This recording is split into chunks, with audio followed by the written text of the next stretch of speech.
Good afternoon. I'm Anna Soref, the editor with Natural Foods Merchandiser, and I'm here with Robert Kenner, the director of Food Inc. Welcome.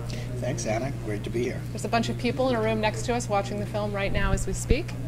And I'm curious, in your movie you talk a lot, there's a lot of coverage of GMOs, organic, animal cruelty, just to name a few issues. What can natural product retailers do to not only help spread the message, but also inspire people? We're not talking about consumers. Let's take it away from consumers for a second and think about what retailers, what the responsibility is for them. Well, I think retailers have to know consumers are becoming really interested in their food.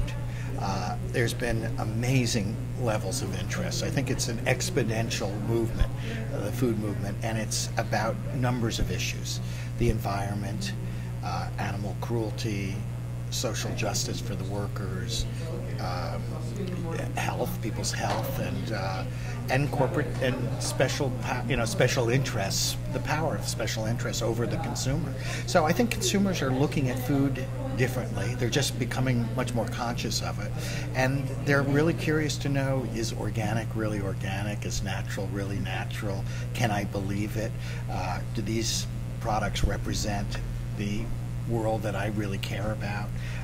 So I think it's like wanting to reach out to these consumers. And I was at an event where Eric Schlosser was asked, it was slow food, and they were talking about organic heirloom tomatoes, and Eric said, well, an organic heirloom tomato still doesn't taste good to me if it's been picked by slave labor.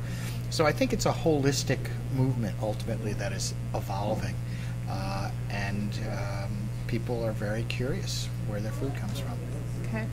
I have two questions. When you walk into a natural product store, whether it's Whole Food or an indie store, what makes you go, oh, yes, and then what makes you go, oh, no? Yeah.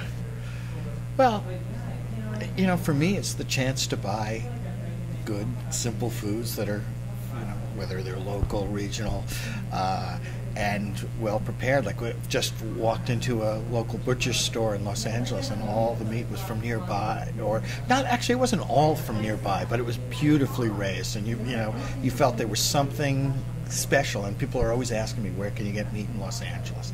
And it's not been that easy. And now all of a sudden, there's really good meats.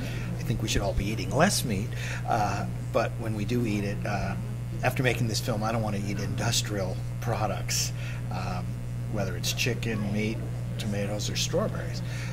So I think it's seeing things that are raised with the interest of both the community, the interest of the consumer, and the interest of the people who are making the product. That's one of the things that you start to feel it. I'm a little, suspicious of tons of health claims that I see on items, and I'm quoting Michael Pollan saying, ultimately, if too many health claims, you're wondering, what's really happening here. So for me, I like the simple, fresher food. But I like walking into natural product stores, and it's exciting, especially when you see things done well. Okay. Now, do you think that GMOs will be the next big issue after organic or local? I think all of these things are big issues now, and they're coming in different ways. And as I say, it's environment. And like in our film, we don't even talk about whether GMOs are good or bad. I think on some levels, it's transparency is huge. The fact that we're not allowed to know, if 70% of the items in the supermarket are GMOs, and yet we're not getting that information, and I think people really want that information. That, to me, I think is the biggest issue, is transparency, and the fact that we're being denied this information, what's in our food. And if you live in a free market and you live in a free society, how can you be denied the information as to what you're eating? What I found so interesting about this issue is that it crosses all sort of ideological boundaries. I'm getting interest from evangelical groups. Rupert Murdoch is interested in passing out 300,000 copies with the London Times.